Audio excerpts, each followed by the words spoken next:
21 फरवरी 2026 रात के तकरीबन 3 बजे पाकिस्तान के ऑलमोस्ट 12 फाइटर जेट्स अफगानिस्तान की सरजमीन में दाखिल होते हैं और कुछ ही मिनटों में अफगानिस्तान के अंदर सब कुछ हिला कर रख देते हैं। लेकिन कहानी यहाँ ख़त्म नहीं होती। सुबह होते ही अफगानिस्तान ने इसे अपनी खुद मुख्तारी पर हमला करार दिया और 26 फरवरी को अफगानिस्तान ने अपने हज़ारों टैंक्स का रुख पाकिस्तान की तरफ कर दिया और ये एक खुला जंग का मैदान बन गया।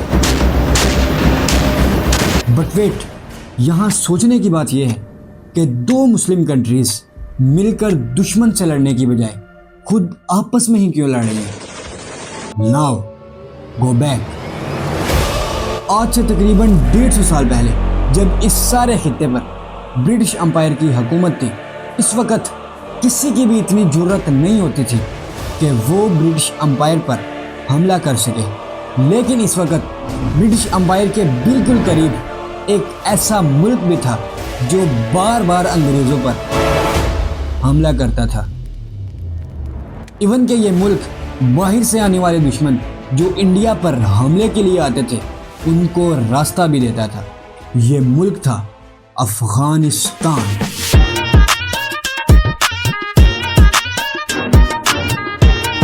इसीलिए जब ब्रिटिश एम्पायर ने देखा कि ये पठान ऐसे तो बाज आने वाले नहीं हैं, तो उन्होंने अफगानिस्तान के एक शख्स के साथ एक डील की। ये शख्स था अफगानिस्तान का अमीर अब्दुर्रहमान खान। अब पहली बार अफगानिस्तान और बरतानिया के दरमियान एक बॉर्डर लाइन बनाई गई, क्योंकि इससे पहले बरतानिया और अफगानिस्तान के दरमियान कोई भी बॉर्डर नहीं था। इसीलिए अफगानिस्तान के लोग बिल्कुल आसानी से बरतानिया में घुस जाते थे और वहाँ के कबाइल पर हमले करते थे। इसीलिए अब इन दोनों मुल्कों के दरमियान एक बॉर्डर लाइन बनी और यही लाइन आज दो मुस्लिम कंट्रीज़ को एक दूसरे का दुश्मन बना रही है। यह लाइन थी डुरैंड लाइन। यह था तो एक बॉर्डर, लेकिन अब इस मुआहदे के बाद पठानों के कुछ कबाइल बरतानिया के हिस्से में चले गए और कुछ कबाइल अफगानिस्तान का हिस्सा बन गए और यूं पहली बार पठान दो हिस्सों में डिवाइड हो गए। और इन्हीं कबाइल में जो बरतानिया के हिस्से में गए थे उनमें से आज एक पाकिस्तान का हिस्सा है, खैबर पख्तूनख्वा।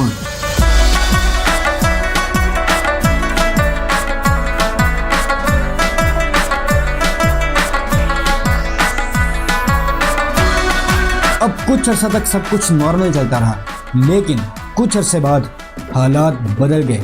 इस एरिया पर ब्रिटिश राज ख़त्म हुआ और इस एरिया की पार्टीशन हुई, जिसमें दो कंट्रीज वजूद में आई, इंडिया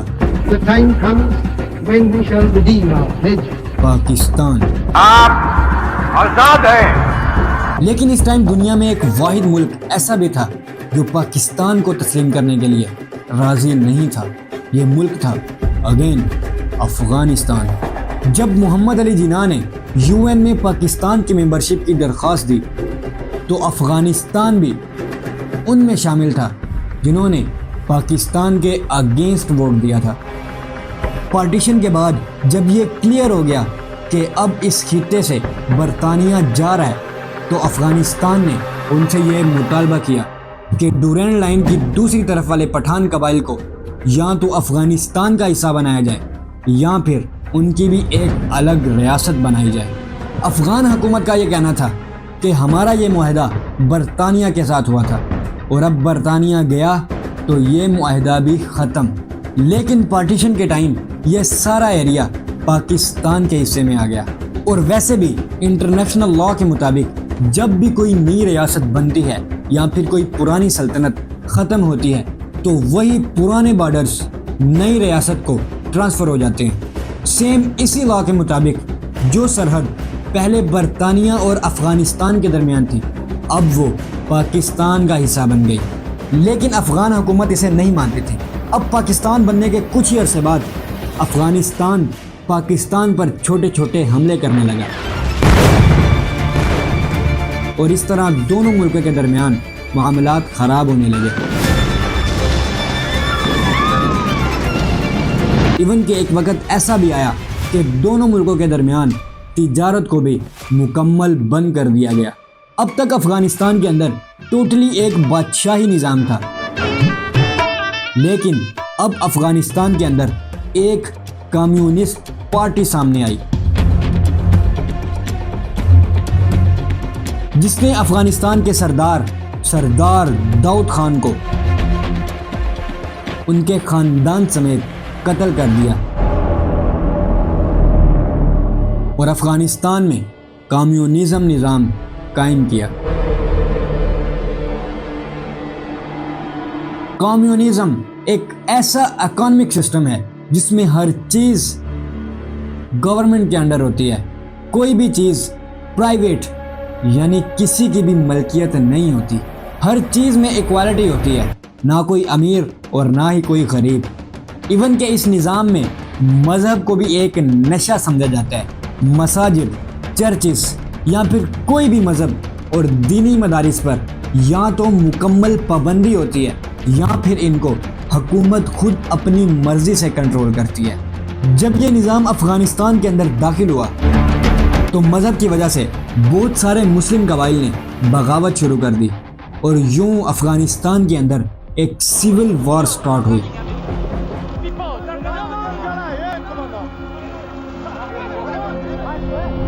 जिसमें अफ़गानिस्तान के अंदर एक नई तंजीम सामने आई, मुजाहिदीन।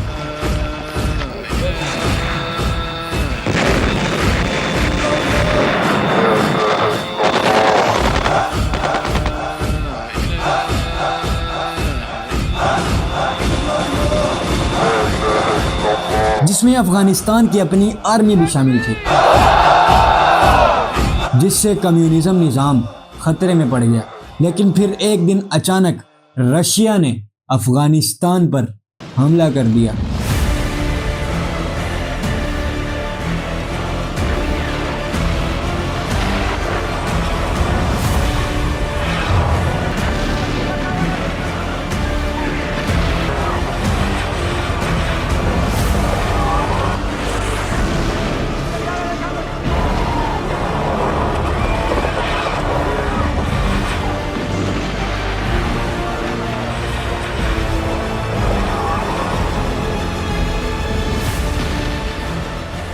इस टाइम यह निज़ाम अफ़गानिस्तान के अंदर रशिया से ही ट्रांसफ़र हुआ था। अफ़गानिस्तान के अंदर इस निज़ाम में शामिल जितने भी ऑफिसर्स थे वो सारे रशिया से ही ट्रेंड होके आए थे और वो सब इस निज़ाम से बहुत इंस्पायर्ड थे।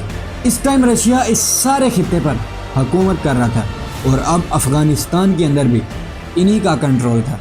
इसलिए बगावत को रोकने के लिए और अफ़गानिस्तान के अंदर इस निज़ाम को कायम रखने के लिए इन्होंने वहाँ रजीम चेंज किया। पहले लीडर को मारकर वहाँ अपना एक पॉपिट लीडर बिठाया।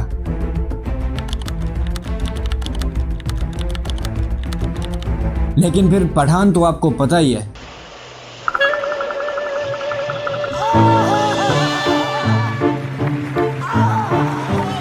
इस वक्त पाकिस्तान अफ़गानिस्तान के साथ अपनी पुरानी दुश्मनी भूल गया और पाकिस्तान ने मुजाहिदीन को फुल सपोर्ट किया। पाकिस्तान ने मुजाहिदीन को खुद ट्रेनिंग देनी शुरू की।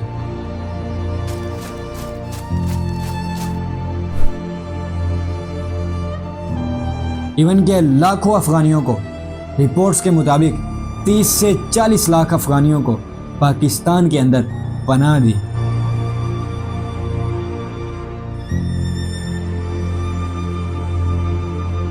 और हम सबको पता है कि दुनिया में कहीं भी कोई भी मसला हो, एक मुल्क ऐसा है जो जानबूझकर उसके अंदर अपनी टांग अड़ा ही लेता है।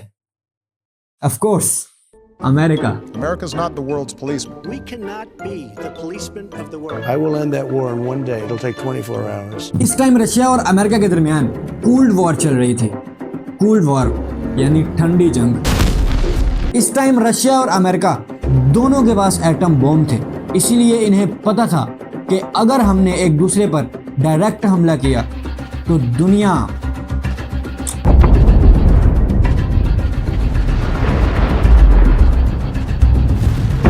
इसीलिए इन दोनों कंट्रीज में जब भी किसी एक कंट्री का किसी दूसरी कंट्री के साथ फटा होता था तो दूसरी कंट्री अपना गुस्सा निकालने के लिए अगेंस्ट कंट्री के साथ मिल जाती थी।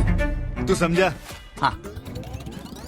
नहीं, तू समझा नहीं। एग्जाम्पल देता हूँ, जब रशिया ने अफगानिस्तान पर हमला किया तो अमेरिका ने अपना गुस्सा निकालने के लिए पाकिस्तान के साथ मिलकर मुजाहिदीन को फुल सपोर्ट किया, इन्हें फंडिंग और वेपन्स बेचना शुरू किए।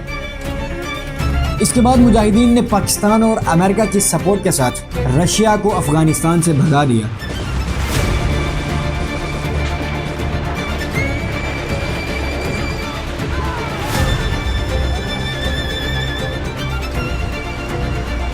अब जैसे ही रशिया अफगानिस्तान से गया तो वही ग्रुप्स जो पहले मिलकर रशिया के खिलाफ लड़े थे अब वो इक़्तिदार की खातिर आपस में लड़ने लगे।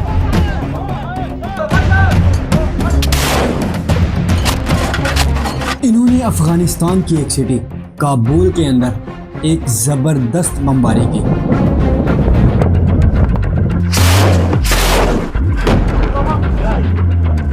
इसमें शहर का ऑलमोस्ट 70% हिस्सा मिट्टी में मिल गया।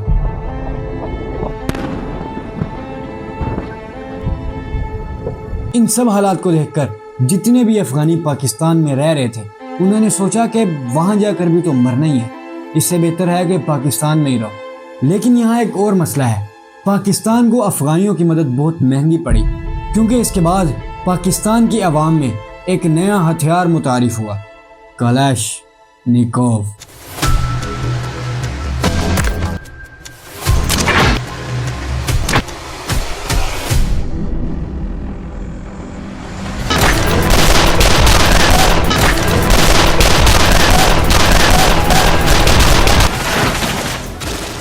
जंग के दौरान अमेरिका मुजाहिदीन को जदीद वेपन्स डिलीवर कर रहा था जिसमें सबसे ज़्यादा कलाशनिकोव यूज़ हो रही थी।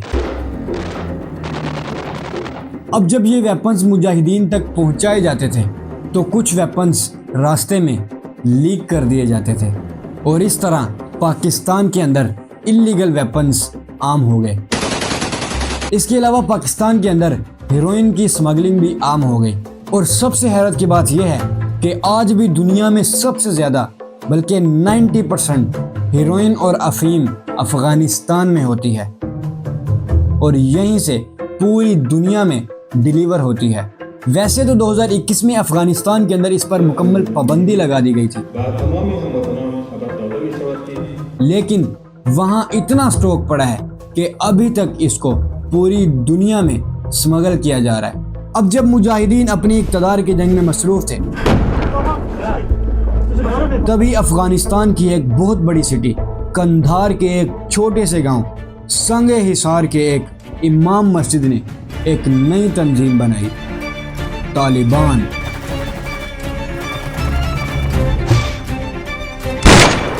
और इसका बानी था मुल्ला उमर।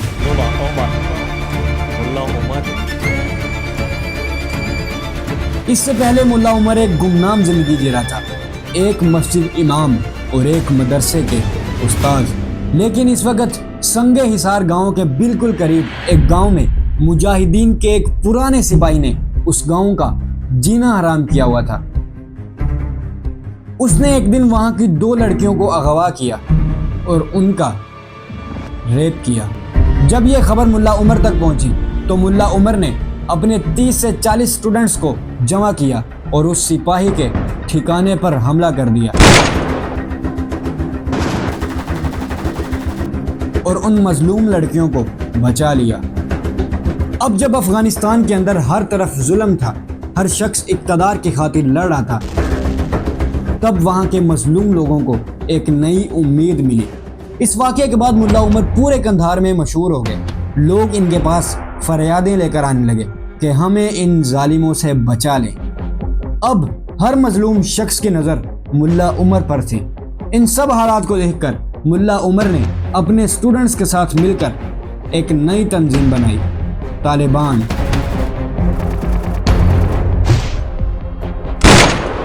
मुल्ला उमर ने सबसे पहले उन लोगों को निशाना बनाया जो रास्ते रोककर लोगों को जलील कर रहे थे, औरतों की बेहुरमती करते थे। इस वक्त जुल्म इतना बढ़ चुका था कि वही लोग जो कभी रशिया के खिलाफ लड़े और मुजाहिदीन कहलाए, अब पावर के नशे में डाकू बन चुके थे। हर 2-3 किलोमीटर के बाद एक चेक पॉइंट होती थी जहां लोगों को रोककर उनकी औरतों को अगवा कर लिया जाता था और सब कुछ लूट लिया जाता था। मुल्ला उमर ने सबसे पहले इन सारी चेक पॉइंट्स को निशाना बनाया और रास्ते साफ किए।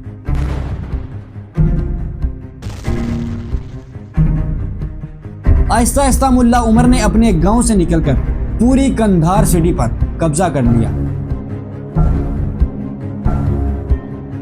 अब जब मुल्ला उमर अफगानिस्तान के अंदर अमन कायम कर रहा था, तभी अफगानिस्तान के पास एक कंट्री सूडान के अंदर एक शख्स बैठा हुआ था जो अमेरिका को बिल्कुल भी पसंद नहीं था, और अमेरिका, सऊदी अरेबिया, इजिप्ट के प्रेशर की वजह से सूडान को मजबूरन उस शख्स को सूडान से निकालना पड़ा। और फिर उस शख्स की ब्रेक सूडान से सीधा अफगानिस्तान की एक सिटी जलालाबाद में लगी। इस वक्त जलालाबाद में मुजाहिदीन के ही एक ग्रुप का कंट्रोल था, लेकिन कुछ ही अरसे बाद इस सारे एरिया को तालिबान ने कब्जे में ले लिया। आहिस्ता आहिस्ता अफगानिस्तान में अमन कायम होने लगा। आहिस्ता आहिस्ता तालिबान ने पूरे अफगानिस्तान को फतह कर लिया। अब पाकिस्तान को यह महसूस हुआ कि शायद मुल्ला उमर डुरैंड लाइन का मसला हल कर दे और इसको इंटरनेशनल बॉर्डर तस्लीम कर ले। इसीलिए पाकिस्तान ने मुल्ला उमर से यह गुजारिश की कि हम इस मसले को हमेशा के लिए हल कर देते हैं, लेकिन मुल्ला उमर ने डुरैंड लाइन को इंटरनेशनल बॉर्डर मानने से साफ इनकार कर दिया। असल में मुल्ला उमर को पता था कि अगर मैंने डुरैंड लाइन को तस्लीम कर लिया तो सारी अफगान अवाम, हत्ता कि मेरे अपने सिपाही भी मेरे खिलाफ हो जाएंगे और मुझे पाकिस्तान का एजेंट समझेंगे, क्योंकि अफगानिस्तान में ये बात सियासत का हिस्सा है कि जो भी डुरैंड लाइन को तस्लीम करेगा वो गद्दार समझा जाएगा। इसीलिए मुल्ला उमर ने वही किया जो उन्हें करना चाहिए था। अब जब तालिबान अफगानिस्तान के अंदर अपनी पावर के पीक पर थे, तभी अफगानिस्तान में बैठे हुए उसी शख्स ने, जिसे अफगानिस्तान ने पनाह दी थी, कुछ ऐसा किया जिसने सिर्फ अफगानिस्तान ही नहीं बल्कि एक लम्हे के लिए पूरी दुनिया को हिला कर रख दिया।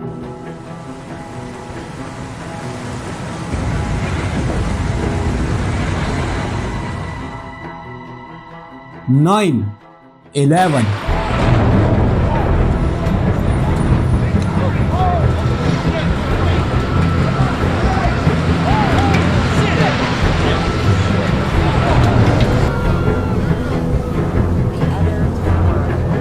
यह शख्स था उसामा बिन लादेन।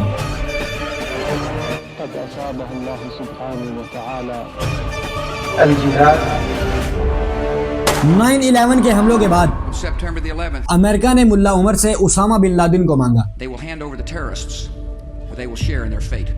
लेकिन मुल्ला उमर ने इनकार कर दिया। इसके बाद जो कुछ भी हुआ वो तो हम सभी जानते हैं।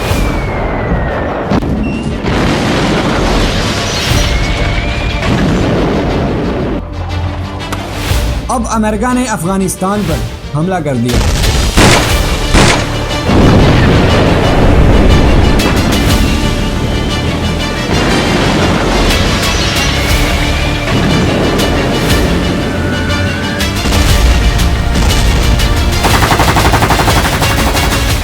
इसके बाद पाकिस्तान ने भी वही किया जो उसे करना चाहिए था। अब अमेरिका ने पाकिस्तान को दो choices the, Share in their fate. या तो हमारे साथ मिलकर अफगानिस्तान के खिलाफ लड़ो या फिर अफगानिस्तान का साथ दो और हमारे दुश्मन बन जाओ। अब पाकिस्तान अमेरिका का दुश्मन बन जाए, ऐसा तो पॉसिबल नहीं था। तो ऑफ कोर्स पाकिस्तान ने अमेरिका का साथ दिया। अमेरिका को पाकिस्तान के अंदर एयर बेसिस दी, अगले 20 साल तक यह जंग जारी रही। इस जंग में पाकिस्तान का भी बहुत ज्यादा नुकसान हुआ। वो ये कि जब पाकिस्तान ने अफगानिस्तान की बजाय अमेरिका का साथ दिया तो पाकिस्तान के अंदर जितने भी तालिबान थे उन्होंने एक नई तंजीम बनाई जिसका नाम था तहरीक तालिबान पाकिस्तान।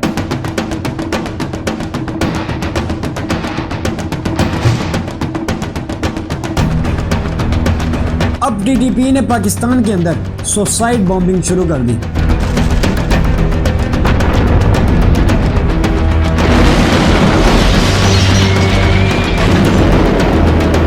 जिसमें पाकिस्तान के ऑलमोस्ट 80,000 से ज्यादा शहरी और फौजी शहीद हो गए। इस जंग में पाकिस्तान के अंदर दहशतगर्दी आम हो गई। 20 साल के बाद अमेरिका तो अफगानिस्तान से चला गया, लेकिन इसका असर पाकिस्तान पर छोड़ गया। अमेरिका का साथ देने की वजह से टीटीपी ने पाकिस्तान के अंदर खुदकुश हमले शुरू किए। पाकिस्तान का यह कहना है कि टीटीपी के मेंबर्स अफगानिस्तान की सरजमीन से पाकिस्तान पर हमले करते हैं, लेकिन अफगान तालिबान का यह कहना है कि हमारा टीटीपी से कोई लेना देना नहीं। असल में यहाँ एक और मसला है, जब भी टीटीपी ने पाकिस्तान पर हमले किए हैं तो इन्होंने वही वेपन्स यूज किए हैं जो अमेरिका अफगानिस्तान के अंदर छोड़ गया था, और अफगानिस्तान इस टाइम अफगान तालिबान के अंडर है। इसके अलावा जब भी पाकिस्तान पर कोई बड़ा हमला होता है तो इसके हैंडलर्स की लोकेशन सीधा अफगानिस्तान पहुंचती है। टीटीपी के बड़े बड़े लीडर्स अफगानिस्तान के अंदर सरेआम घूमते हैं और वहीं से वीडियो बयानात जारी करते हैं। आज बहुत सारे लोग अफगान तालिबान और तहरीक तालिबान पाकिस्तान को एक ही ग्रुप समझते हैं, लेकिन ऐसा नहीं है। अफगान तालिबान वो तहरीक है जो मुल्ला उमर ने बनाई थी, जिसका मकसद सिर्फ और सिर्फ अफगानिस्तान के अंदर अमन कायम करना था। और टीटीपी वो दहशतगर्द तहरीक है जो पाकिस्तान में मौजूद अफगान तालिबान के सपोर्टर्स ने बनाई थी, जब पाकिस्तान ने अफगानिस्तान की बजाय अमेरिका का साथ दिया, जिसका मकसद सिर्फ और सिर्फ पाकिस्तान के अंदर दहशतगर्दी फैलाना था। इनका मसला ये है कि पाकिस्तान ने अफगान अमेरिका वार में अमेरिका का साथ क्यों दिया। ठीक है, पाकिस्तान ने अपने मफाद की खातिर अमेरिका का साथ दिया, ठीक है, गलत किया पाकिस्तान ने, लेकिन इसका यह मतलब तो नहीं कि इस बात की बिना पर आम आवाम को निशाना बनाया जाए। अगर हम टीटीपी के हमलों के बारे में बात करें तो बहुत सारे हमले हैं, जिनमें एक वो जिसे पाकिस्तान की आवाम आज तक नहीं भूल पाई, जिसे पाकिस्तान की आवाम हर साल ब्लैक डे के नाम से याद करती है। 16 दिसंबर 2014 आर्मी पब्लिक स्कूल पर हमला।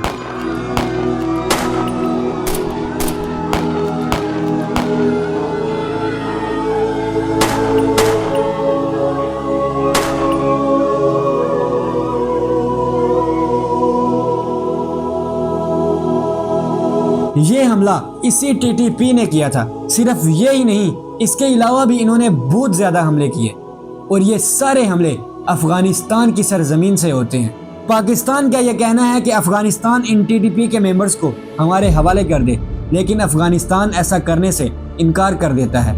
इसीलिए पिछले दिनों पाकिस्तान ने अफगानिस्तान में मौजूद टीटीपी की चेक पॉइंट्स पर एयर स्ट्राइक्स किए।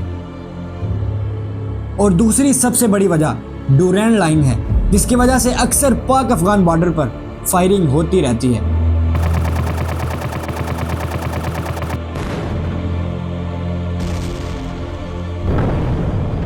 एक मुस्लिम भाई अपने दूसरे मुस्लिम भाई को खुद कत्ल कर रहा होता है।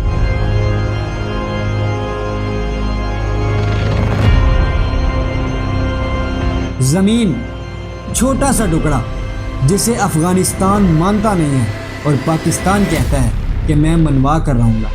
सारा मसला हुकूमत का है। सलाम पहुंचे।